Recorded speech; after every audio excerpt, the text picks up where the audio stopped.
Hey, Maria, back with another video, and I am off work early today. I got rear-ended this afternoon on my lunch break, of all times, and, I was thinking today, this is my first car accident, but that's not true. I remember having another one many years ago. It's just been so long I completely forgot, but anyway, they were very similar, except for this was on the freeway, but anyway, I've got to call AAA in about an hour from now, see if I can get a rental car or something. But today I was thinking about the importance of family disputes staying out of the workplace, and the personal issues that people have need to stay out of the workplace. That's one of the reasons why we have these discrimination laws, because in the past, I'm sure people have done this several times to their family members. Maybe they didn't like their daughter's marriage mate. Maybe they thought the daughter or their child or whatever, they didn't like the religion or that they were in or whatever. And these issues that kept me out of the workplace are the very reasons why we have these laws. And I am dealing with, like I said in my other videos, I'm dealing with a lot of trauma. And today's car accident just kind of added to the trauma because it's just so unreal. I'm dealing with a bunch of things that I never thought would happen. I do know that gang stalking did occur. I did a little bit of reading about it and stuff like that, but the fact that employers get involved in it is just unreal. And so, I'm thinking about my family. I am disowning them, and I'm very grateful that I am disowning them. It's time for me to walk away. They have taken so much of my life away and destroyed so many of the things that were important to me. Growing up, there were things I wanted to do, and they would always squash it. And now they think that they're entitled to come into my adult life and do things that are against my will. I'm not sure exactly. I'm kind of getting an idea of what my family thought my lifestyle was like. But, like I said, if they were assuming all these horrible things about me, there were so many opportunities where they could have brought it up. The very fact that they would try to destroy what I do for a living is basically, that's really what it is. That's what really gets them upset, because it's not that, because I've done everything right. I think what it is that, my siblings are dealing with a lot of jealousy. There's a lot of jealousy, competitiveness within them, and they want to basically drag my life into some kind of weird turmoil or anything. And dealing with the reactions of people, throughout this time, it's really annoying to be punished for something that you're not really completely sure of. But all I know is that, based on what other people have said to me, and this is going back many, many years. And, the one thing about my situation is that because most of the people that I come encounter with, every time I have interactions with them, everything that they say is like a loaded question or some statement that to me is inappropriate. So then it's very easy to pinpoint what's going on because, like I said, all the interactions have something to do with my targeting, whether that be about somebody bringing up religion or somebody bringing up my marriage or whatever. And, families need to keep family issues within the family, okay? It was this very stupid idea for these people to walk into my workplace and think that they had the right to manipulate, number one, the most important thing of my life, okay, which is the ability to take care of myself, okay? But to bring that into the workplace was just absolutely idiotic. And what my siblings could have done, which is really none of their business, because I'm over the age of 18. I can live my life however I want, okay? But I'm disgusted in my family. And like I said, to me, sorry doesn't cut it. And I don't feel as though there's any emotional connection because I look at these people like they're complete strangers. I don't know who these people are.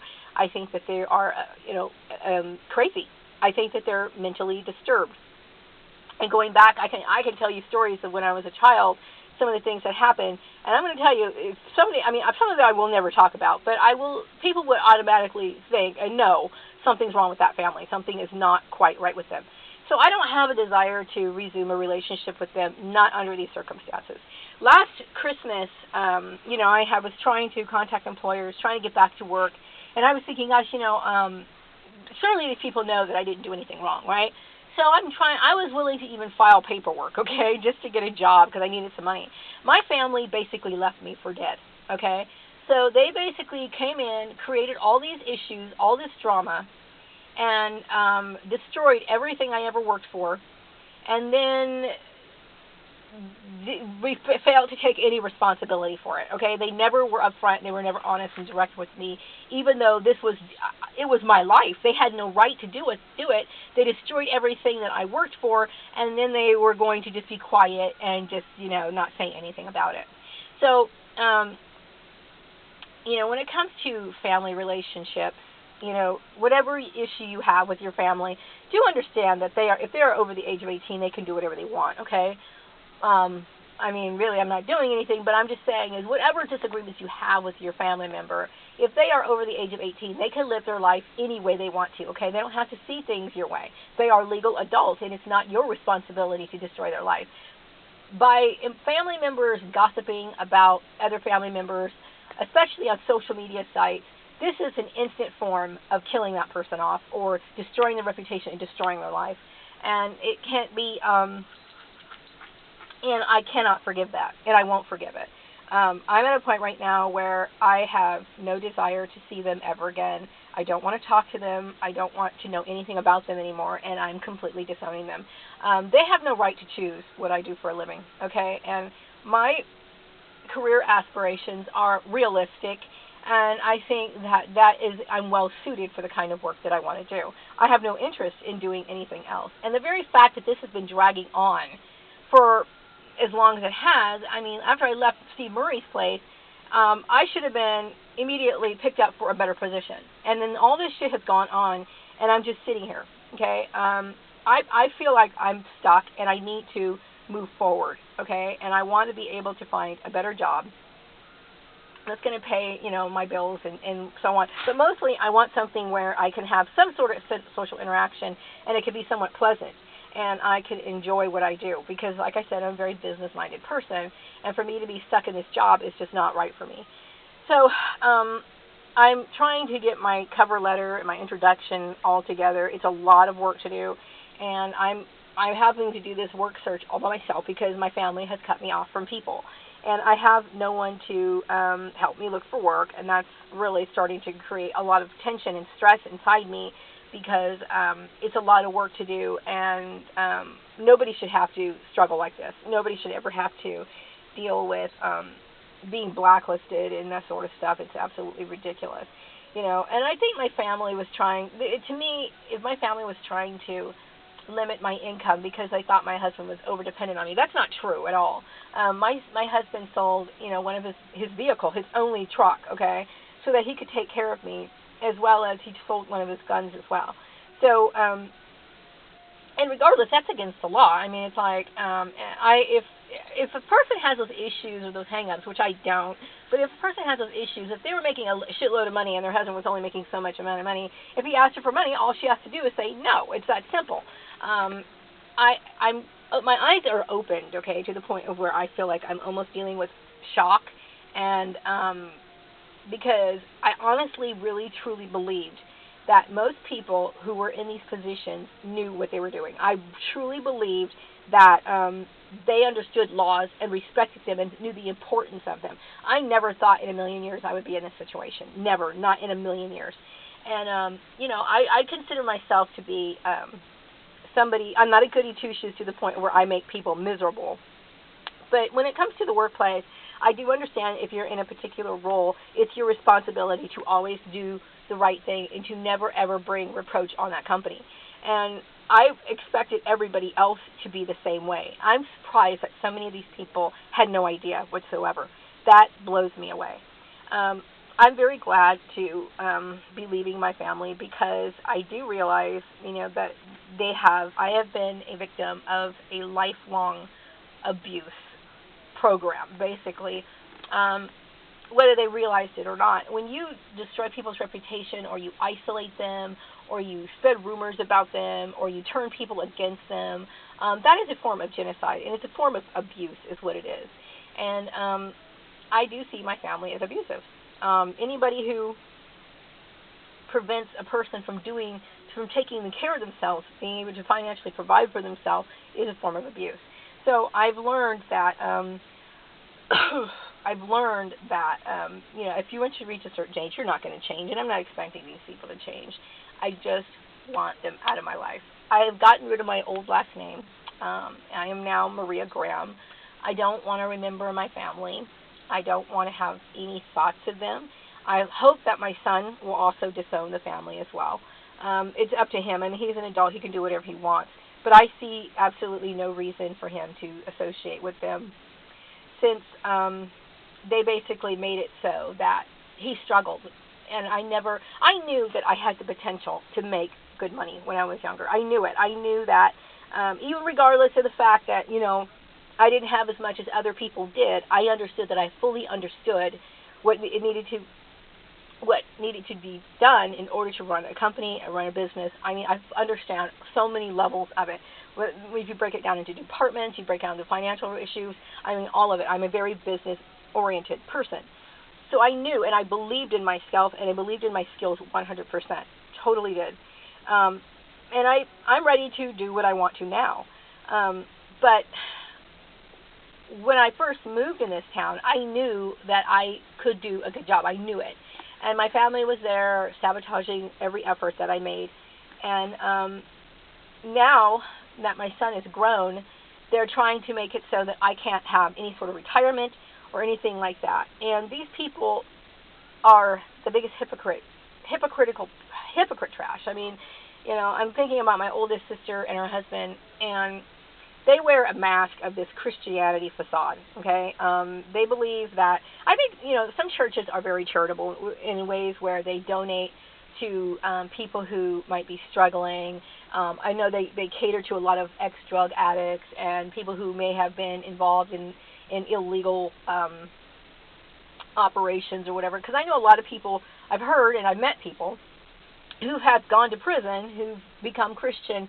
So I'm not saying that Christianity doesn't do good works for people, but when people they get these networks and this sort of favoritism and this egotistical belief in where they're shutting all these people out and mistreating people in the name of their religion, it's wrong.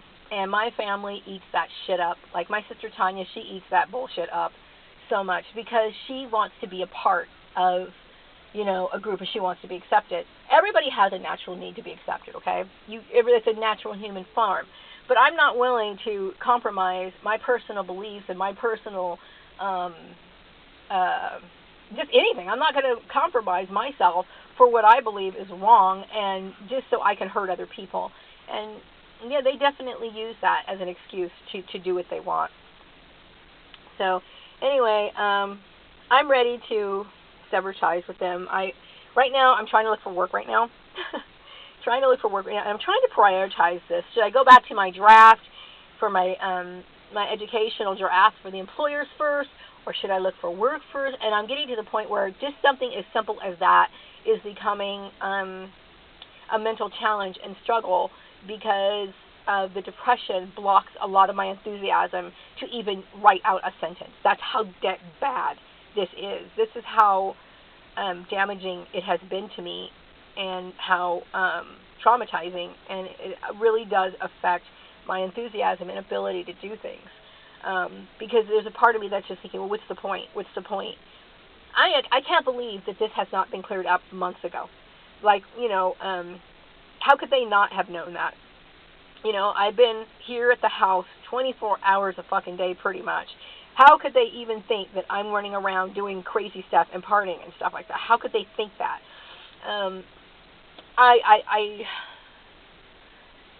There's so many layers to this, and I'll never know everything, but I do know that it's time for me to finally cut ties with my family, and I'm actually very happy with this decision.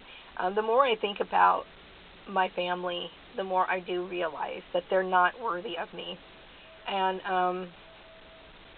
I do realize that I come from a very abusive family, going from my mother you know, going in childhood, I don't know. I don't think my mother was really prepared to have children. I think she tried her best, but she just didn't have the real true enthusiasm and love and desire to be a mother. So that kind of reflects on her children. Don't get me wrong. I mean, she scapegoated me, but that doesn't mean she's just in love with her other kids. I'm sure she has uses for them, but real love within that family, that's just not fucking happening. So I did enjoy my relationship with my father. I thought he was very insightful, extremely intelligent man. But I never really get to know him. I only knew him from being a child, you know, and a young teenager. And soon after that, soon after I turned into a teenager, like around 14 years old, my father started showing signs of Alzheimer's. So I knew him as a child. I knew what he had to say. I knew his direction. I understood his discipline. But as far as getting to know him as a person, I'm wondering, was he just as big as a piece of shit as the rest of the family? You know, I don't fucking know, but I know I had good times with him, and that's pretty much all I remember. And I remember the wonderful things he told me and the stories he shared, which I'm very grateful for to this day. But I'm trying really hard to deal with it, and it is very hard. It's very hard to cope with it. It's hard to deal with the fact that they destroyed my life. It's hard for me to deal with the fact that they've taken so much from me. But I do know that it's time for me to say goodbye, and I don't feel any remorse at all. I don't feel any remorse. I'm not teary-eyed about leaving them. I look at them as murderers, and nobody should ever have any compassion for murderers, ever. So my advice to people: keep your family business to yourself. I mean, I know not everybody can accept the fact that people have the right to live their life however they want, but hopefully, you know, they do understand that. But for real people who just have these strong personalities that really want to force people to live the way that they want to live, if you just have to bring that sort of stuff up, you need to keep that between you and that person and that family, okay? You really don't have a right to intrude into their life, but you need to keep that business to yourself. It doesn't need to be placed on social media. You do not ever want to manipulate somebody's employment, this sort of thing, and because there's a lot of people out there, as you can see, anybody who participated in this, and there's a lot of people who participated in this, okay, the very fact that I'm working a piece of shit job tells you that a lot of people participated in this, okay, but you cannot count on people to follow these laws, okay? When these laws are broken, they violate a human right. And when you violate a person's human right, you make it impossible for them to live. You are putting up barriers to prevent this person from living a full life. And so that is why we have laws, okay? That is why it is my right to choose who I want to marry. It's my right to be whatever religion I want to. Okay, religion should never even come into the workplace. I remember, like I said, when I went for a job interview many years ago, I was asked if I was married. Okay, these are the sort of things that are no-nos. Okay, that you don't base employment off of these things, and when you do that, you are taking away the human right of another person, and it's wrong. Okay, there is no excuse for what happened. I mean, I'm a hard, dedicated worker, and these people have made my job search 10 times worse, okay, because I can't call up an agency. I'm completely shut out from anybody helping me, okay? So, and this is what happens when families try to dominate another family member's life. So, anyway, I'm going to I got to call AAA in about an hour or so, because I really want to hurry and get this taken care of. But I need to talk because this is just getting to be too overwhelming for me, and it's a heavy load to carry, and I would not advise anybody who's going through this to keep their mouth shut. For people who are socially isolated completely, I mean, I'm talking, they don't even have a husband or anything. The best thing for you to do is to make videos, and I'm all for people showing their face, being able to fully identify you online so that people know who they're talking about, and also to show the world that you are a innocent person. So I would encourage every targeted individual to show their face. Anyway, I'm wrapping up this video. Have a wonderful day.